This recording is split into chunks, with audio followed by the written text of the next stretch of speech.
coming up on today's show, we got a great beef barley soup recipe submitted by a local resident. Stay tuned.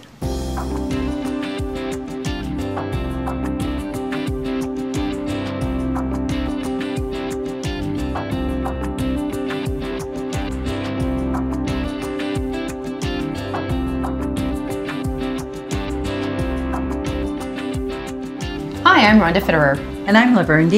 And actually this soup recipe that we're talking about, beef barley soup, is submitted by one of your sisters. That's right. Joe. All your sisters do the cooking, so. Yep. Any submitted recipes by one of theirs always is going to be good. Absolutely. It's a family trait. Good recipes. Good cooks. And one day it will come to me. Yeah. It's supposed to go down generations, you know. Sometimes it skips, you never know. Okay. Only by choice. Oh, okay. Okay, what we said, like, we have this beef barley soup submitted by my sister Jo. And what we did, we start with a chuck roast, you know, about a pound and a half. Okay. And you kind of like a little fat on it, you know. You don't want a real lean chuck roast, but chuck roasts usually aren't very lean, so that gives it some awesome, wonderful flavor to it. Okay. So of course, you know, and then you simmer this roast for about 4 hours. So apparently we don't have 4 hours to do tonight on the show. So I put this on during my lunch hour. Okay. Come home and put that roast on and just, you know, simmered it. You start with about good maybe 2 quarts of water. Okay. And you know, it's going to cook up a little bit just because, you know, when you're simmering it that long, you'll probably just add some more water. Okay. And you'll see, you know, how that is. Okay. Excuse me. So I had taken out the roast, and we cut that up into small pieces already. And when I do cut it up, then if there is some excess fat on there, I will cut that off because we don't necessarily like that fat. And like I said, we put our beef in there, or cut up a roast. But I should have mentioned, when we were simmering this for all afternoon for about 4 hours, I put pepper and salt in it, pretty much just to taste. You know, a good teaspoon of salt and, you know, maybe a teaspoon of pepper. Okay. And then another thing I like to do is use some steak seasoning in it. Oh, just a little bit different flavor. A little different flavor. And one thing, you know, with this, if you have favorite seasonings, just play with it, add it. It's not a specific, you have to use this and that's it. Okay. So and how much of the steak seasoning did you put in? You know, I don't measure. I just, but I probably had a good 1.5 teaspoons of seasoning in there. And, you know, start with less if you need, but you can always add, but you can't take it out. Sure. So now we have our broth, you know, to a boil already here. Okay. So we're going to add, we have a cup of chopped celery. Okay. And a cup of chopped carrots. And you can dice your vegetables to whatever size you like. If you like it, you know, chunkier, you cut them bigger. If not, you just make a little smaller.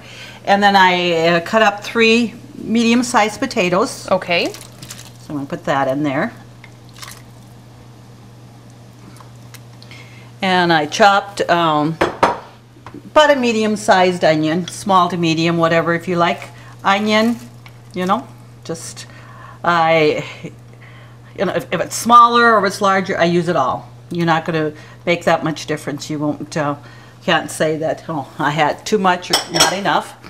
And then I have, well, this is probably going to be about 2 cups cabbage, cut cabbage. And it was just because that's what I had on hand. What I do with my cabbage, and it works great when I buy headed cabbage, you know, maybe it's on sale, but I don't plan on using it just immediately. I freeze it. Oh. And of course it keeps, but cabbage keeps a long time in the fridge.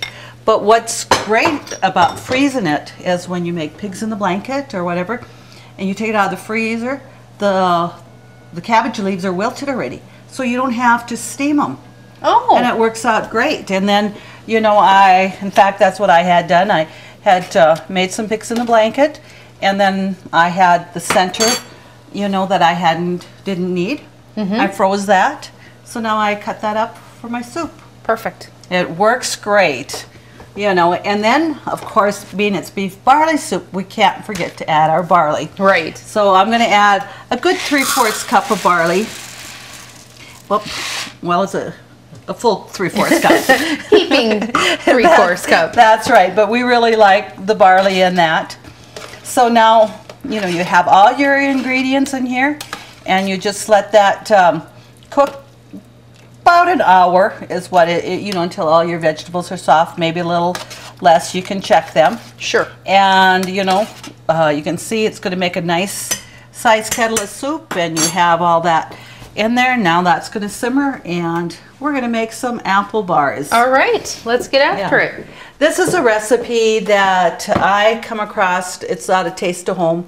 That this is the one I've used for many years. Okay. And I really, really like it. So we're going to start with that. It starts with 3 cups flour and about a 1/2 teaspoon of salt. Okay. So we'll put that in there. And it asks for a cup of shortening, and I just use Crisco. So I just got that in here already. Nice thing about Taste of Home recipes, you can try any of them and you're pretty much guaranteed that you're going to get something good out of it. Just about every time, yes. And like I said, I've liked this one really well and that. And I know the best way is, you know, using your pastry cutter. The best way is using your hand, because that's what I was born with. And, you know, I like using my hand because I have the feel of it. And so, you know, that's what I'm going to do. Okay. But it also asks for a 1/2 cup of milk. And I will usually probably, maybe I'll be a little more generous with the milk, maybe almost 2/3. Okay. And that, because when I roll it out and I use my Tupperware pastry sheet, I don't even hardly ever use flour, and it just rolls nicely. Okay. And that. And it asks for an egg yolk. So I'm going to just open that up here, and the egg yolk is going to go in with the flour, and the egg white we're going to beat later, and that's going to be the topping on top of the apple bar crust, because that's kind of what browns it and makes it really look nice. So, okay, I've got the shortening, that cup of shortening I put in here about mixed in here. You just want to make it so it's crumbly. And then now we're going to add the milk and the egg yolk. Okay. And so we're going to just mix that. And just like any pie crust or whatever, you don't want to over mix it. You know, that makes your pie crust, you know, tougher. Oh. So you just kind of want to get it mixed so where all your dry ingredients is used up in there. And So it's not something you're going to put in a mixer or anything like that? no, you don't need to put it in a mixer. Okay. So I'm going to just put that out here on my little pastry board and see if I can find myself a spatula. I only got how many, but they're never right where you want them always. So I'll clean that out. I will take about 1/2 of it. And you know, actually, you know, for the bottom crust, I always start out a little bit more generous. I usually maybe use a little bit more than 1/2 of it when I'm rolling it out, because I want to have that come up on the edges, the sides and everything. So you need a little bit more. And your top one, you can kind of, you know, you don't have to have it right to the edge if you don't have quite enough. So, Okay. and, you know, what I'm going to have you do is just spray a little bit on our cookie sheet there, or actually it's a jelly roll pan. Okay. Now, did we preheat the oven to a specific amount? Yes, I did. I preheated that to 375. Okay. And when I have something like this, I like to use my convection oven. So if you do have a convection oven, it is great because it will brown the bottom of your pan, the crust, as well as the top. Okay. Works out just great. So we'll just get this rolled out here. And Mom has had this rolling pin. I think it probably came from the Stone Ages. It never did have handles, I don't know, or they got broken off. Well, you know, it's got holes in there, so I'm assuming at one time it did. But like I said, it is almost from the Stone Age. When I left home, your grandmother, I'm going to just put a little bit of flour on top of that. This was she let me take that with, because this is the one I grew up using. I never have used handles, and when I've been somewhere and maybe have helped somebody bake, I can't use the handle. I'm doing this anyway. So, and I could actually put more pressure on doing it this way than if I had handles. We'll see if we start a trend having women break off their handles. Oh, okay. Well, if they break them off, hopefully it's natural and not over somebody's head. So this dough really does roll out very nicely.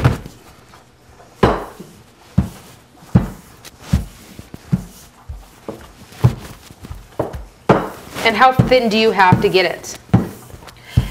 Well, being, the recipe, I just keep rolling it until it's the size of my pan. Okay. So there is no such thing as well as it's a 1/4 inch thick or it's less or whatever. Like I said, I just have that and I'm making it till I think that It'll fit in it'll the pan. fit the pan. Okay, that'll work. See, so you get to eyeball So it a little. you get a little bit lazy, you buy smaller pans. Yeah, if you don't want to spread it out quite as thick. But you don't need a real thick crust because it does, with the shortening in that, you have it is like a pie crust. You want about that thin. So, and I try to make it pretty square here. So, we're looking, and what's kind of nice here, I'll just have you put that pan underneath me here. I just take my pastry sheet and flop it over. And that's why, like I said, it's easy to do that, and you don't have to, use a lot of flour, because then you're just adding more to it, and you can make your crust tougher. Okay. So, as you can see, when I flop it over, and if you have a little excess or you don't have enough, you just take it and you slide it in around your pan. And like I said, and I don't want it up over the edges. So, and if I don't have my corner quite right here, you can just patch it. And it Nobody knows. nobody knows, and it tastes better because it's made with a little extra love. Because you want that corners in there. And then if you need to build up your corner a little bit, you cut that edge off or wherever you want to, and you can add that. And if I don't need it all, that's going to be there for my top crust. Okay. Works out. It does. And I think I'm going to patch a little bit more here. And I like to make sure that I don't have any holes in it, because you don't want your apples the juice to seep underneath, because then it does stick a little bit, to the pan, and it's a little bit harder to get out. Okay. Or whatever. So usually ends up where I need to patch up a little bit of a corner, but like I said, you'll never know that. So now I have apples here that, we peeled. In fact, I got your dad to peel those earlier for me. So it says about 6 cups of apples, Okay. And I think I had 6 nice sized apples, because I like a generous filling. So I'm going to just cut Any specific apples that we're using tonight? I've got Granny Smith apples, and I only had 4 of those, so I filled in with some Fuji apples. I think I have a couple of those or whatever, but I like the Granny Smiths the best. Okay. And those will make, I tell you, the best pie or apple bars that you can have. So we had them peeled, so I just wanted to, cut them into pieces there. So we're going to add a 1/4 cup of melted butter. Okay. And I want this spatula here, so we're going to add that.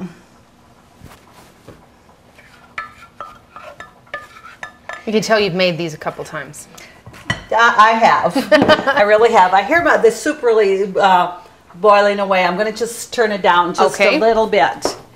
Here, it doesn't have to be quite so full blast. Oh, but it does smell good. Whatever. And then it's going to ask for 2 tablespoons of flour. Okay. And that just helps, absorb some of the juices that, you don't, so that your apples don't run over. The juice doesn't fill over. And 1.5 cups sugar.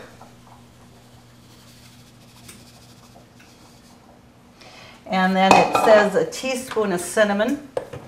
And again, I always buy my spices by bulk, that, and it's so much cheaper. I usually get them out of Allison's food pantry. And it says a teaspoon of cinnamon, and we really like cinnamon, so I always add a little extra. A whole extra teaspoon? Yeah, about, yeah. Yeah, we're close. Yeah, that's close. So then we're going to just mix that up in here. And definitely you want to make sure you start with a nice big bowl so that you can mix that in there. Sure. And you cut the apples, but you left them as pretty nice sized chunks. You don't want to make them very small, do you? It's not going to hurt to have them a little bit smaller than what I do, but our apple peeler cuts them, well, like that's the thickness. And then I will just cut them in half and quarter them. Okay. And that's more than enough that, you don't need to cut them in real small pieces. Okay. And it just depends. If you don't have apple peeler, it's going to make a little bit of a difference. You might end up with just a little bit smaller pieces. And that because you're cutting them by hand, or maybe if you really are in a hurry, they might get bigger. So just mix that really well. Just don't put 6 full whole apples on your thing and expect it to turn out. Right. That's a little bit too big. Yeah. That would be a little bit too chunky. So we're going to just put this on here. And so it'll make a nice amount of filling in there, but yet it'll be where, I don't have the problem of it running over. You could, add too much in there, which I've been known to like. If your filling is good, you add enough filling, you think a little bit better, more filling is better, but it's not always the case. Because there's nothing worse than cleaning up a dirty oven after something runs over. Or forgetting to clean your oven and starting it the next time. That's one. So just even that out there. And as you can see, there was 6 generous size apples. It wasn't, they weren't small apples, they were nice sized. And if you have smaller apples, you're gonna want, add a little bit more. It says 6 cups. I never measure. You figure an apple usually is about a cup. Okay. And that. So now we're going to put this back over here and get our top crust roll out.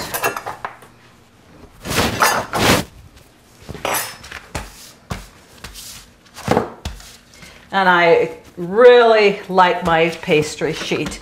It does help.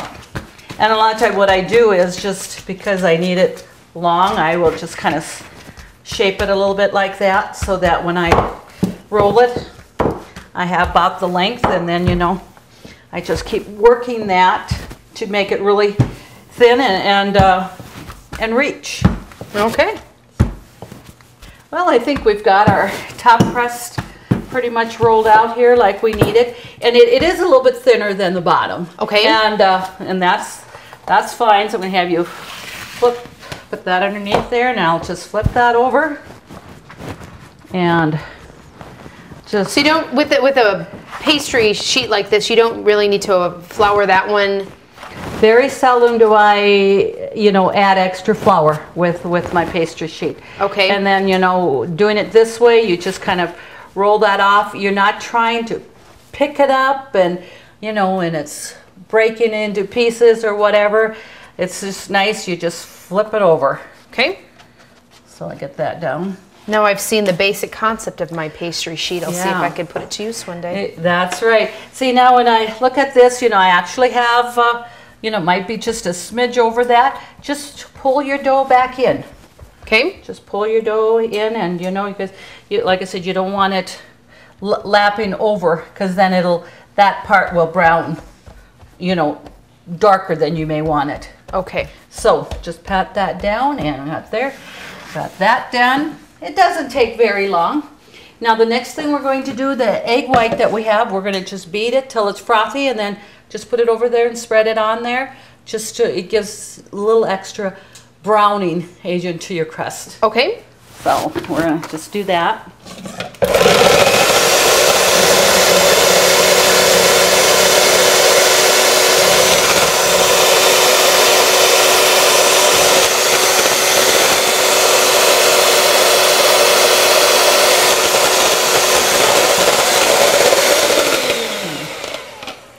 And that doesn't take very long. Just beat it till it's frothy. Then we're going to just put that on there, and then we're going to just spread it out like this. So you don't add anything to it Nope. for flavor. It's just more for browning. That's right.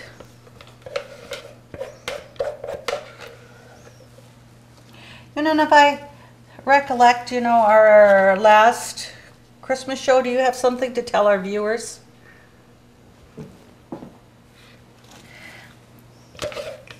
Well, you're going to have to refresh my memory.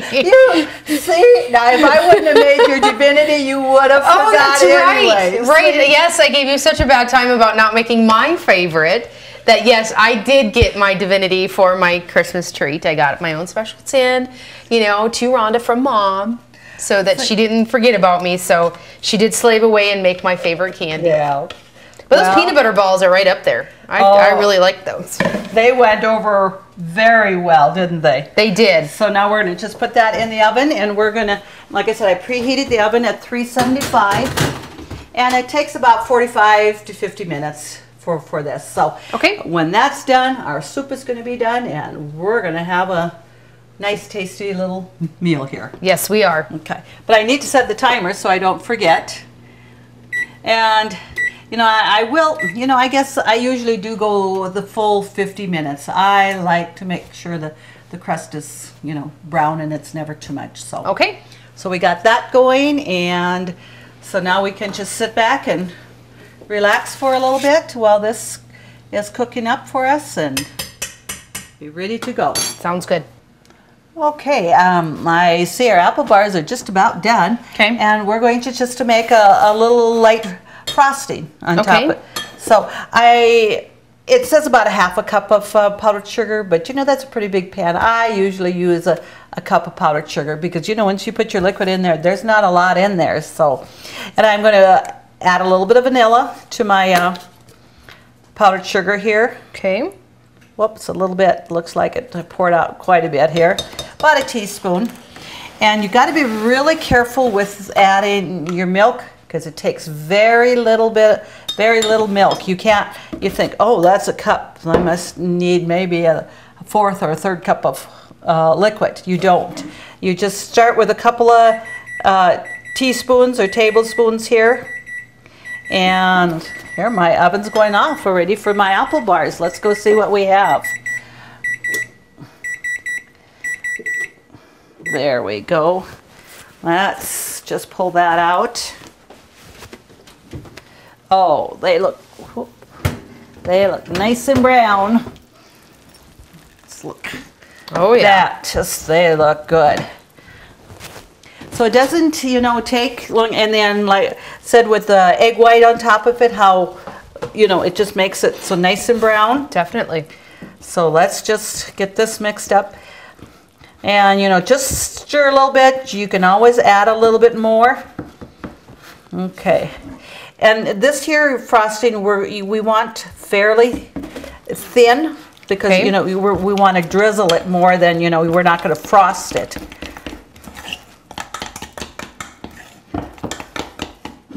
So you can already see this was just About 3 tablespoons. And that looks like that's going to be plenty. And you drizzle this on when the apple bars are warm. I drizzle it on right away. You know, I just take it and just drizzle it around. And I've, you know, I used the vanilla flavoring, but I've also used almond, a little bit of almond flavoring in there, which we really like that too. Okay. So You can change up a little bit. Right, just a matter of preference and that. And I know some recipes don't even ask for any flavoring in there, that it might just be your powdered sugar, and some will just say add, you know, water. I like the milk in there, and I always like that little extra flavoring.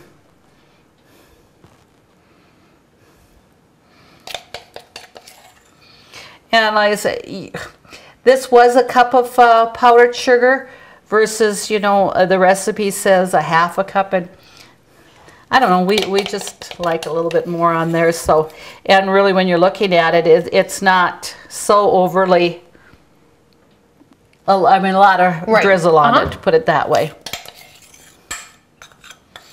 Okay. There we go. And I know our soup is done already too, and that really smells good. We're going to take, and I'm going to just cut,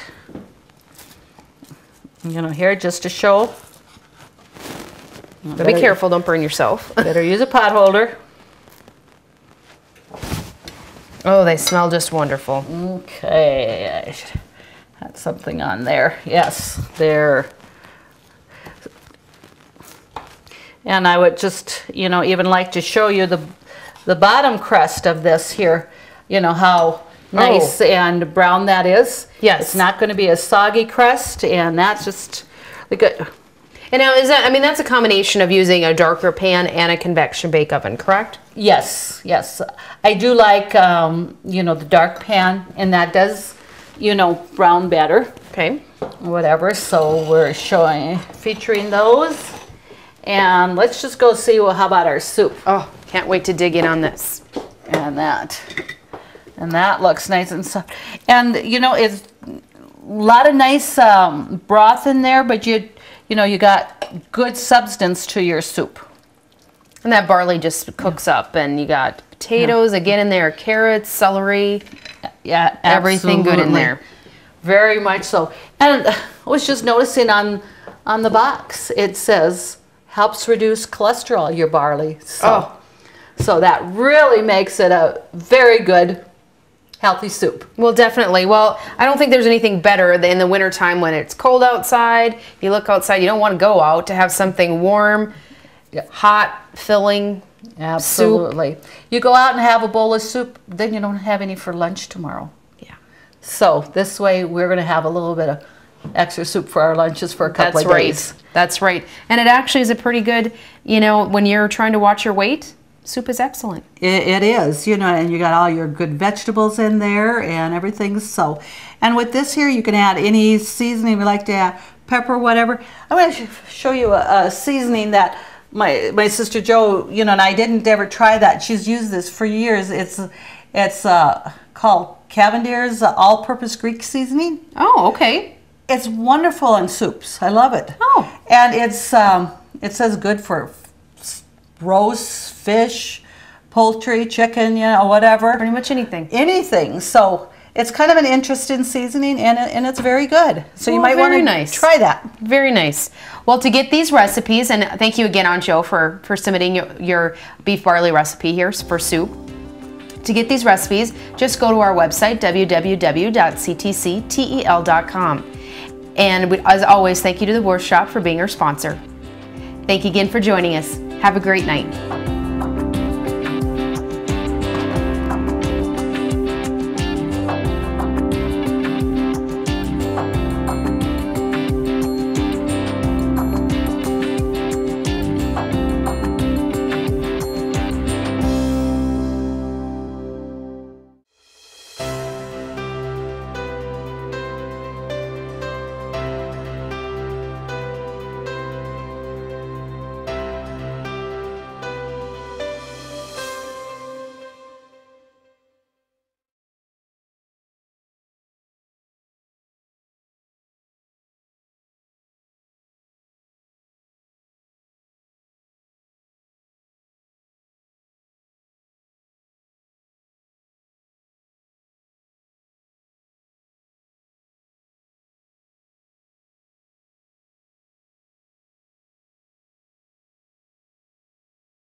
I like Good garlic.